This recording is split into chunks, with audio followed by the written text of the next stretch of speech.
आपने सुना होगा कि फला संत जब पैदा हुए तो बचपन में ही इनके अंदर विलक्षण प्रतिभा थी।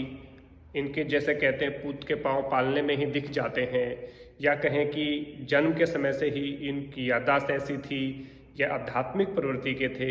ऐसे अनेकों संतों की कहानियां हम लोगों ने सुनी हैं।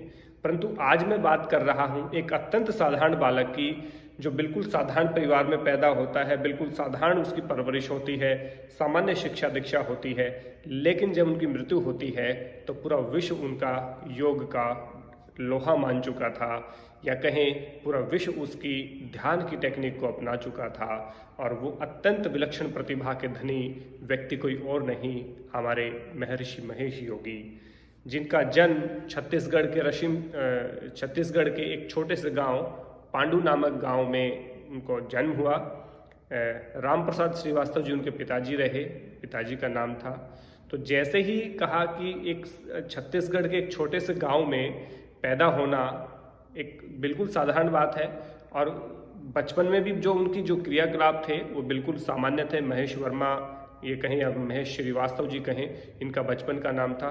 10वीं तक की जो कक्षा थी वो वहीं पे अपना जबलपुर में इन्होंने पूरी की, और जबलपुर में जो शिक्षा पूरी की, तो जबलपुर में शिक्षा पूरी करने के बाद ये जब स्नातक के लिए इलाहाबाद यूनिवर्सिटी गए। इलाहाबाद यूनिवर्सिटी में सामान्य जैसे सब लोग बीए करते हैं वैसा इन्होंने बीए किया। उसके बाद इन्होंने जबलपुर में आकर के वापस से एक गन फैक्ट्री में अपना एक लिपिक के तौर पे कार्य करना शुरू किया। मतलब खूब जो क्लरिकल बाबू होते हैं तो वो आकर के बन गए। अब यहाँ तक बिल्कुल साधारण सब चीज़ें चल रही थी, लेकिन जैसे सत्कार्यवाद का सिद्धांत कहता है कि कार्य कारण रूप में कहीं ना कहीं से बीज रूप में विद्यमान होता है, बस उसको उपयुक्त खाद पानी हवा लगना आवश्यक की जरूरत होती है। और जैसे ही एक बीज रूप जो विचार है हमारे शरीर में, हमारे मन में, उसको थोड़ी सी हवा, थोड़ी सी आग, थोड़ा सा पानी और उपयुक्त चीजें मिल जाए तो प्रफुल्लित हो उठता है, प्रस्फुटित हो उठता है। ऐसा ही काम हुआ जब लिपिक की नौकरी कर रहे थे, सुबह आ रहे थे, शाम को जा रहे थे वापस, तो ये पूरा रूटीन चलता रहता था। लेकिन कहीं ना कहीं अध्यात्म के विचार जो थे वो अंदर से उनको कचोटते थे कि क्या जिंदगी यही है, क्या ऐसे साइकिल पे आते रहें जाते रहें, क्या ये बाबूगिरी में पूरा जीवन हम बिता देंगे। इस प्रकार की सोच उनकी चलती रहती थी नौकरी के दौरान। उससे पहले पढ़ाई के दौरान कोई ऐसा विशेष नहीं रहा, ना कोई दिलचस्पी अध्यात्म में थी। लेकिन जैसे ही जब लिपिक का काम करते थे, एक गन फैक्ट्री में काम करते हुए, एक दिन जा रहे थे साइकिल से और कहीं पे प्रवचन हो रहा था, तो आवाज़ अच्छी लगा कि चलो बहुत सारे लोग सुन रहे हैं, मैं भी सुन लेता हूँ, क्या नई बात बता रहे हैं। तो जाकर के साइकिल पे स्टैंड लगाया और जाकर के कथा सुनने लगे। अब कथा में इतना रस आ गया कि वहीं पे बैठ गए, मंत्रमुग्ध हो गए। और जो कथावाचक थे, जो ज्ञान दे रहे थे, जो प्रवचन कर रहे थे, उनको मन ही मन अपना गुरु धारण कर लिया और अपना सर्वस्व समर्पण कर दिया कि मैंने इनको गुरु धारण कर लिया है और इन्हीं से मैं गुरु दीक्षा लूंगा और मैं आगे जाकर के अध्यात्म काम करूंगा। मैं जो भौतिक कार्य है, जो सांसारिक जो कार्य है, ये चीजें हैं, मैं इनसे बिल्कुल पूरी तरह से विमुक्त हो जाऊंगा। माने वैराग्य पैदा हो गया एकदम से। आप कहें कि जो कहते मुमुक्षुत्व यानी कि मोक्ष प्राप्ति की जो तीव्र इच्छा होती है, तीव्र संवेग जिसको कहते हैं, एकदम से इतना संवेग उमड़ा, क्योंकि भीतर विचार थे पर कोई व्यक्ति नहीं मिल रहा था जो मार्गदर्शन कर सके, कोई व्यक्ति नहीं मिल रहा था जो प्रेरित कर सके, कोई खाद बीज पानी हवा नहीं मिल रही थी जिससे कि उसके जो विचार हैं वो प्रफुल्लित हों या वो ऊपर बढ़ें या उनमें अंकुर पैदा हो। वो अंकुर पैदा करने का काम स्वामी ब्रह्मानंद सरस्वती जी ने किया। जी हाँ, जब वो प्रवचन सुनने बैठे तो स्वामी ब्रह्मानंद सरस्वती जी अपने शिष्यों को प्रवचन दे रहे थे। लेकिन जैसे ही प्रवचन सुना, वो जो प्रतिभा अंदर थी, जो छुपी बैठी थी विलक्षण प्रतिभा, वो जागृत हो गई। वही डिसीजन ले लिया कि अब से नौकरी छोड़ दी, घर नहीं जाऊंगा, गुरु के पास रहूंगा, इनकी सेवा करूंगा। एकदम से टर्निंग पॉइंट, कहते हैं ना, बिल्कुल बदलाव की जो घड़ी थी, जो टर्निंग पॉइंट होता, 360 जो लाइफ घूम जाती है, वो वहां पे घूमी। और जैसे ही गुरु धारण किया, अपनी बात बताई कि मैं आपसे प्रभावित हूं और मैं आपका शिष्य बनना चाहता हूं, आपसे मैं शिक्षा लेना चाहता हूं और अध्यात्म की तरफ अग्रसर होना चाहता हूं, कृपया मेरा मार्गदर्शन करें और मैं अपना सब कुछ छोड़ करके आपके साथ रहना चाहता हूं। तो गुरु ने जब देखा इतनी डेडिकेशन है, इतना समर्पण है, तो उनको अपने साथ रखा कि आप मेरे साथ रह सकते हैं। और फिर गुरु के सानिध्य में रहते हुए उन्होंने खूब शिक्षा अध्ययन की, शिक्षा ली, आध्यात्मिक जो शिक्षा है वो ली। आध्यात्मिक शिक्षा के साथ साथ गुरु की सेवा करी।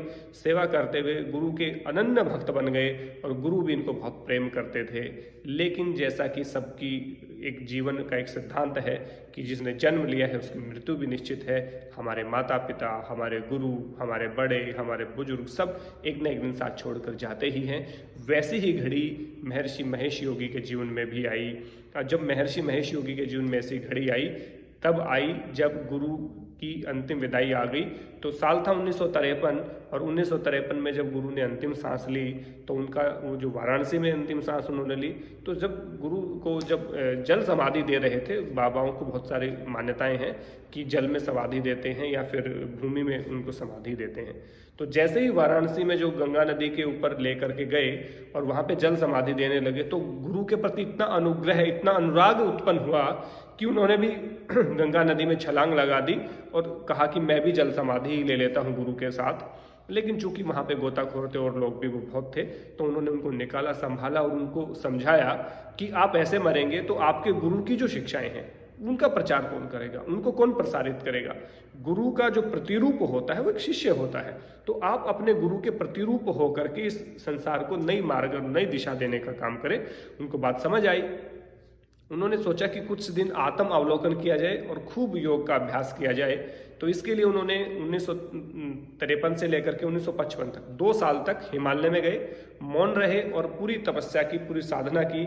जो गुरु द्वारा जो ज्ञान लिया था, गुरु द्वारा जो योग की शिक्षा ग्रहण की थी, उसका पालन किया, उसका अनुभूति की और उस अनुभूति से जिज्ञासा उत्पन्न हुई कि जो मुझे इतना फायदा है, जो मुझे इतना लाभ है, तो मैं इस लाभ को आम जनमानस के लिए प्रेरित करना चाहता हूँ और अपनी गुरु की जो दी हुई शिक्षा है उसको सबके लिए, सर्वसामान्य के लिए सुलभ करना चाहता हूँ। यही विचार लेकर के 1955 से लेकर के 1957 तक 2 वर्ष तक पूरे भारत में इन्होंने भ्रमण किया और गुरु के द्वारा बताया गया भावातीत ध्यान, माने परंपरागत जो ध्यान की विधि है जिसको इंग्लिश में ट्रांसेंडेंटल मेडिटेशन कहते हैं, उसका प्रचार प्रसार करना शुरू किया। और जब गुरु की बताई हुई मार्ग पे चले, गुरु के दिए हुए ज्ञान पे जो भावातीत ध्यान था उसकी जो अनुभूति थी उसको पूरे भारत को जब बता दिया 2 साल तक, 2 साल पूरे भारत में भ्रमण करते हुए उस ज्ञान का प्रचार प्रसार किया। जब प्रचार प्रसार कर रहे थे तब लोगों ने इनको महर्षि नाम दिया, महर्षि महेश योगी। जब महेश प्रसाद से, महेश वर्मा से उनका जो नामकरण था वो महर्षि महेश योगी हुआ। वहाँ से उनको एक नई पहचान मिली, नई एक ऊर्जा उनको के अंदर संचारित हुई। जैसे ही पूरे भारत का भ्रमण हुआ तो फिर हमारा जो सिद्धांत है, हमारी जो संस्कृति है, हमारी जो विरासत है वो क्या है, वसुदेव कुटुंबकम। हमारा एक ही नारा है कि पूरा विश्व हमारा परिवार है और उस नारे को चरितार्थ करने के लिए महर्षि महेश योगी पूरे भारत के भ्रमण पर निकलते हैं। साल था 1958 जब वो पूरे विश्व के भ्रमण पे निकलते हैं। तो पहला देश था जहाँ पे वो गए बर्मा, जिसमें रंगून वो गए, उसके बाद मलेशिया गए, सिंगापुर गए, हांगकांग गए, उसके बाद हम बात करें अमेरिका की यात्रा की। और हाँ, इसी दौरान उन्होंने अंतर्राष्ट्रीय ध्यान सोसाइटी का गठन किया कि पूरे अंतर्राष्ट्रीय ध्यान सोसाइटी, पूरे विश्व को ध्यान सिखाने के लिए अंतर्राष्ट्रीय ध्यान सोसाइटी की स्थापना की। उसके बाद पूरे यूरोप की यात्रा की, उसमें आप बात करें फ्रांस, स्विट्जरलैंड, इटली, जर्मनी, उसके बाद इंग्लैंड, उसके बाद स्वीडन, नॉर्वे, इन सब देशों में गए, अफ्रीकन देशों में गए, केनिया में गए, उसके बाद न्यूजीलैंड, ऑस्ट्रेलिया, लगभग देश के पूरे विश्व के 25 से 30 देशों का इन्होंने भ्रमण किया। और जा करके नीदरलैंड भी गए, नीदरलैंड से इनका खास लगाव रहा, जिसको मैं आगे बताऊंगा कि किस प्रकार से वो आगे खास लगाव था। तो पूरे विश्व में जब भ्रमण किया, पूरे विश्व के लोगों को जब ज्ञान की ट्रांसेंडेंटल जो मेडिटेशन है, भावातीत ध्यान है, उसको सिखाते हुए जब वापस इंडिया आए तो यहाँ भी इनके नाम का डंका बज चुका था। उस समय पे वर्तमान प्रधानमंत्री हमारी जो इंदिरा गांधी जी थी वो इनकी अनन्य भक्त बनी और उन्होंने भी इनसे शिक्षा ग्रहण की। जो फेमस सकारात्मक चिंतक हैं हमारे दीपक चोपड़ा जी, वो इनके शिष्य रहे। विदेश की हम बात करें कि डॉन हेनिंग जो जादूगर थे, महान जादूगर यूरोप के, वो भी इनके शिष्य बने। तो ऐसे प्रसिद्ध कुछ हस्तियां थी जो इनके शिष्य बने और जिन्होंने इनसे ज्ञान ग्रहण किया और अपने जीवन को आगे लेकर के गए। तो ऐसे काफ़ी जो फेमस जो फिगर होते हैं उन्होंने भी इनसे ज्ञान ग्रहण किया। तो उसके बाद इन्होंने पूरे भ्रमण के बाद, विश्व के भ्रमण के बाद वापस भारत आए, भारत आकर के फिर वापस गए। तब इन्होंने पूरा मन बनाया कि मैं पूरा जो काम है, पूरा जो जीवन है, वो अब इस एक पूरा सोसाइटी बना करके, पूरा एक स्थापित करके एक जगह से इसको चलाया जाए। एक केंद्र बिंदु बनाने की आवश्यकता थी। वो केंद्र बिंदु बना नीदरलैंड में इन्होंने जा करके पूरा अपना सेटअप किया, पूरा संस्था बनाई। 1990 ईस्वी की बात हम करें तो वहाँ पे आश्रम की स्थापना की, जो उसके बाद साथ के साथ आश्रम के साथ साथ वहाँ पे जो महर्षि महेश योगी वैदिक विश्वविद्यालय, पहले विश्वविद्यालय की स्थापना की तो नीदरलैंड में की। वहाँ जा कर के महर्षि महेश योगी विश्वविद्यालय शुरू किया।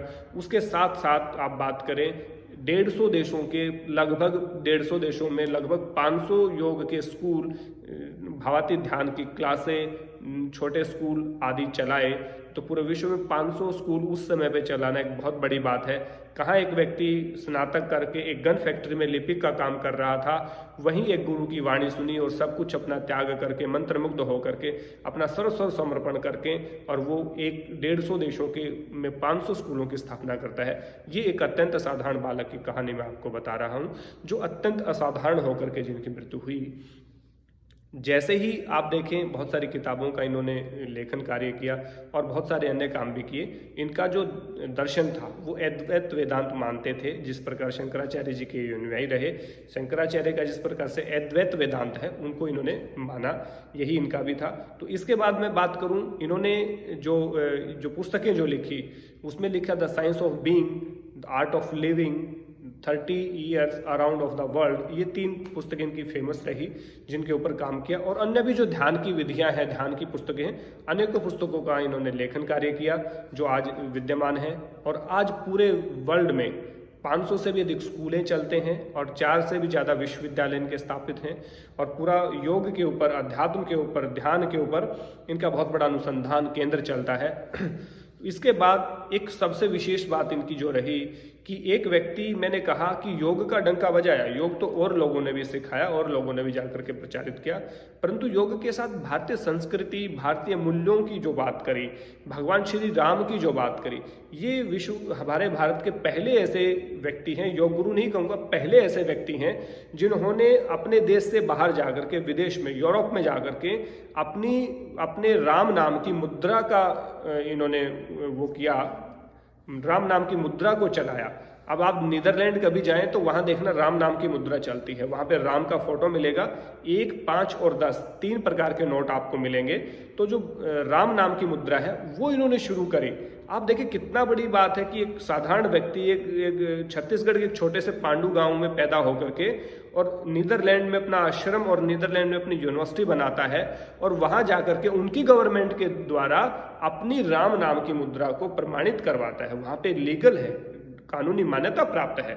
वहां पे उस समय पे एक राम मुद्रा का जो वैल्यू थी वो 10 यूरो थी। मतलब एक, यदि आपके पास राम नाम की मुद्रा है तो उसके 10 यूरो आपको मिलेंगे। तो इस प्रकार से पहले वैसे योग गुरु हैं, पहले ऐसे भारतीय हैं जिन्होंने बाहर जाकर के भगवान राम के नाम पर मुद्रा बनाई और उसको स्टैब्लिश किया। ये सबसे बड़ी अचीवमेंट मैं मानता हूँ। अब अनेकों अनुयायी तो बना लेते हैं, वो तो सब धर्मों के बने हैं, सब पंथों के बने हैं, अलग अलग ऋषियों ने किया है काम। अनेकों ऋषि हैं जिन्होंने, संत हैं जिन्होंने विदेशों में आकर के काम किया, परंतु ये जो मुद्रा चलाने की जो बात थी, ये सबसे अजीब बात मुझे लगी और सबसे अद्भुत बात लगी, जो आज भी विद्यमान है। नीदरलैंड में आप जाएंगे, लेकिन जैसे ही जीवन का, मैंने बताया कि जब जन्म लेता है उसकी मृत्यु भी निश्चित है।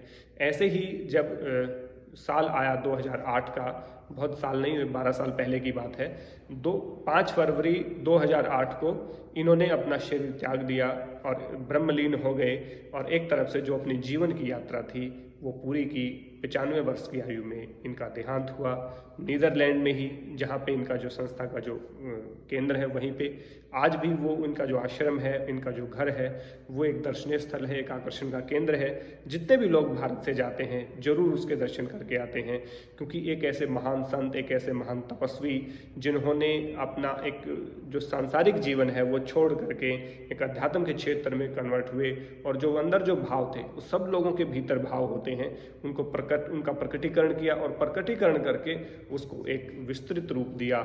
इस प्रकार के जो संत थे महर्षि महेश योगी, ऐसा जीवन वृतांत उनका रहा। तो इसको साझा करने का आज मेरा प्रयास था। आपको अच्छा लगा है तो दूसरों को भी बताइए, और कुछ कमी लगी है तो कमेंट में मुझे बताइए कि आपकी ये कमी है, उसको मैं अवश्य सुधारूंगा। और यदि अच्छा लगे है तो दूसरों को बताइए, खूब बताइए, लेकिन कमियां हैं तो मुझे जरूर बताइए पर्सनली, ताकि मैं उनको दूर कर पाऊँ। आपकी इसी प्यार, आपके इसी सम्मान और आपके इन प्रतिक्रियाओं और सुझावों के माध्यम से ही हम इन व्याख्यान को बेहतर बनाने का प्रयास करते हैं, और ये एक्सपेक्टेशन आपसे निरंतर मेरी जारी रहेगी। अपनी प्रतिक्रियाएं, अपने सुझाव देते रहें, अच्छी चीज़ लगे तो दूसरों को शेयर करते रहें, और कुछ कमी लगे, गलती लगे तो मुझे जरूर अवगत कराएं, ताकि आगे भविष्य में वो भूल ना हो सके। आपके प्यार के लिए, आपके सत्कार के लिए, आपके सम्मान के लिए बहुत बहुत धन्यवाद। नमस्कार।